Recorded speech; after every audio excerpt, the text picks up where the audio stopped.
تو سمندروں کی مچھلیاں اپنے سروں کو باہر نکال دیتی ہیں اور صحرا کے جانور آسمان کی جانب دیکھتے ہیں اور یہ کہتے ہیں یا اللہ لوگوں کے گناہوں کی وجہ سے ہم پر عذاب نہ فرمانا۔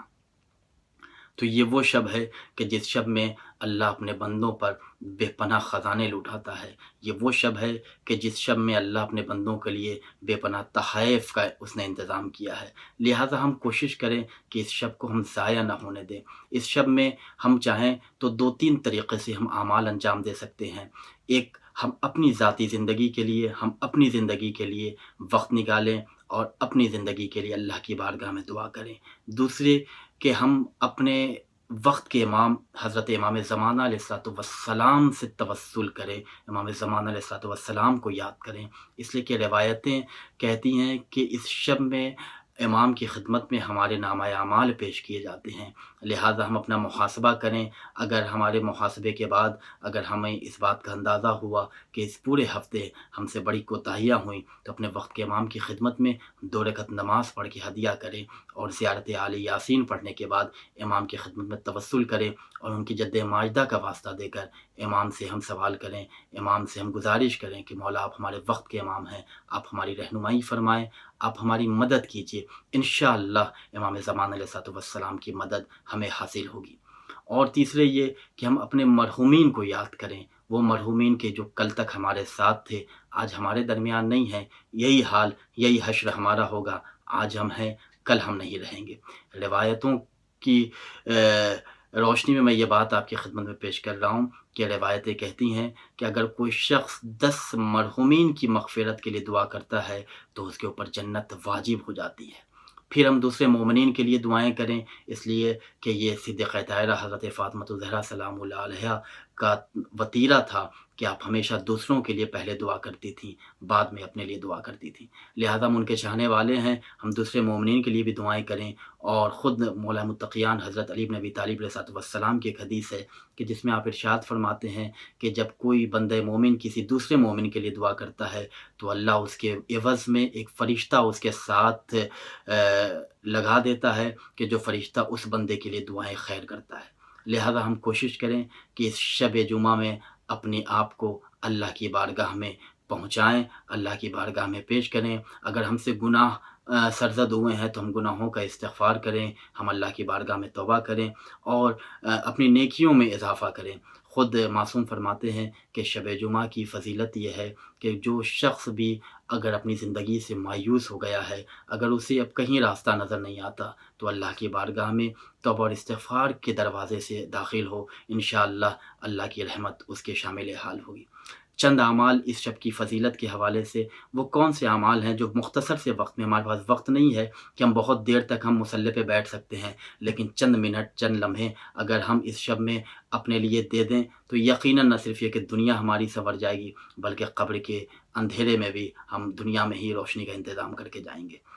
معصوم فرماتے ہیں، حضرت امام جعفر صادق علیہ الصلوۃ والسلام فرماتے ہیں، بہت مختصر سا یہ عمل ہے لیکن اس کا بےحد ثواب ہے، بے پناہ اس کی فضیلتیں ہیں۔ آپ فرماتے ہیں کہ شب جمعہ میں کثرت سے محمد وآل محمد علیہ السلام پر ہمیں درود پڑھنا چاہیے، زیادہ سے زیادہ درود پڑھنا چاہیے، یہاں تک کہ کم سے کم حد اقل 100 مرتبہ محمد وآل محمد علیہ السلام پر ہمیں درود پڑھنا چاہیے۔ اس کا ثواب یہ ہے کہ امام فرماتے ہیں 1000 نیکیاں اللہ تمہارے نامہ اعمال میں لکھتا ہے، 1000 گناہوں کو تمہارے نامہ اعمال سے مٹا دیتا ہے اور 1000 درجے تمہارے بلند کیے جاتے ہیں۔ یہ وہ مختصر سا عمل ہے کہ جو وقت کم لیتا ہے لیکن ثواب اتنا ہے کہ ہم اور آپ اسے کاؤنٹ اور گن نہیں سکتے۔ قرآن مجید کی چند آیتیں ہیں، چند سورے ہیں کہ جس کی تلاوت کی بے پناہ فضیلت ہے اس شب میں۔ اس میں سے چند سورہ یاسین ہے، سورہ بنی اسرائیل ہے، سورہ دخان ہے، سورہ سعد ہے، سورہ فیل ہے۔ یہ وہ تمام سورے ہیں کہ جو اس شب میں اگر ہم تلاوت کریں تو یقیناً معصوم فرماتے ہیں کہ بے پناہ اللہ کی بارگاہ سے تمہیں اجر ملے گا۔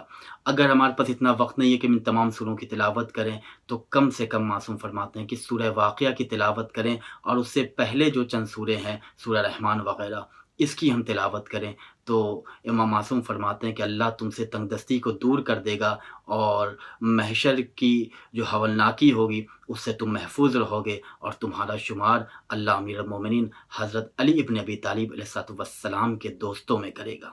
تو یہ کم وقت میں ہم چاہیں تو بھرپور استفادہ کر سکتے ہیں۔ خود سورہ بنی اسرائیل کی تلاوت کے حوالے سے کہ اگر کوئی شخص ہر شب جمعہ سورہ بنی اسرائیل کی تلاوت کرتا ہے تو اس کی موت نہیں ہوتی، مگر یہ کہ وہ حضرت امام زمان علیہ الصلوۃ والسلام کی خدمت میں پہنچ جاتا ہے، اور پھر جب قیامت کا دن ہوگا تو امام زمان علیہ الصلوۃ والسلام کے ساتھ وہ محشور ہوگا۔ یہ وہ فضیلت ہے۔ سورہ کہف کی تلاوت کے حوالے سے ہے کہ جو شخص سورہ کہف کی شب جمعہ میں تلاوت کرتا ہے تو اس کی موت شہید کی موت ہوتی ہے، اور وہ قیامت کے دن شہیدوں کے ساتھ محشور کیا جائے گا۔ اس شب میں چند وہ نمازیں ہیں جس میں سے ایک نماز کا میں آپ کے سامنے ذکر کر رہا ہوں کہ 2 رکعت نماز امیر المومنین حضرت علی بن ابی طالب علیہ الصلوۃ والسلام پڑھتے ہیں قربتاً الی اللہ۔ اس نیت سے ہم 2 رکعت نماز پڑھیں اور دونوں رکعت میں سورہ الحمد کے بعد 15 مرتبہ سورہ زلزال کی تلاوت کریں۔ روایت کہتی ہے کہ جو شخص بھی اس نماز کو پڑھے گا وہ قبر کے عذاب سے محفوظ رہے گا اور اس کی ہولناکی سے اللہ اسے محفوظ رکھے گا۔ اس کے بعد پھر معصوم فرماتے ہیں کہ جو شخص بھی شب جمعہ کے آخری پہر میں یعنی نماز صبح سے پہلے اگر 3 مرتبہ یہ ورد کر لے تو اس کے تمام گناہ بخش دیے جاتے ہیں، یہاں تک کہ اگر گناہ دریا کے جھاگ کے برابر یا اس سے زیادہ ہی کیوں نہ ہو، اور وہ مختصر سا ورد یہ ہے: بسم اللہ الرحمن الرحیم، استغفر اللہ الذی لا الہ الا هو الحی القیوم واتوب الیہ۔ شب جمعہ بہت سے اعمال ہیں، مختصر سے وقت میں ہم جس عمل کو انجام دے سکتے ہیں وہ زیارت حضرت امام حسین علیہ الصلوۃ والسلام ہے۔ بحار الانوار میں امام زمان علیہ الصلوۃ والسلام ارشاد فرماتے ہیں جو شخص زیارت امام حسین علیہ الصلوۃ والسلام کرتا ہے شب جمعہ، وہ قیامت کے دن جہنم کی آگ سے امان میں رہے گا۔ لہٰذا ہم کوشش کریں کہ شب جمعہ کی فضیلت سے زیادہ ہم استفادہ کریں، اور نہ صرف یہ کہ ہم اپنی زندگی کے لیے بلکہ ان مرحومین کے لیے بھی دعائیں کریں کہ جو ہمارے ساتھ آج نہیں ہیں۔ روایت میں ہے کہ رسول اسلام حضرت محمد مصطفیٰ صلی اللہ علیہ وآلہ وسلم خطبہ دیتے ہوئے رونے لگے۔ لوگوں نے پوچھا یا رسول اللہ گریہ کا کیا سبب ہے؟ آپ نے فرمایا کہ مجھے تمہارے مرحومین نے رلا دیا ہے۔ لوگوں نے سوال کیا یا رسول اللہ ہمارے مرحومین نے آپ کو کس طرح رلایا؟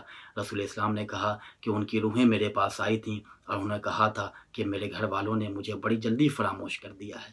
لہذا کوشش کریں کہ اگر ہم اپنی زندگی میں اپنے مرحومین کو یاد نہیں رکھیں گے تو پھر ہمارے بعد والے لوگ بھی ہمیں یاد نہیں رکھیں گے۔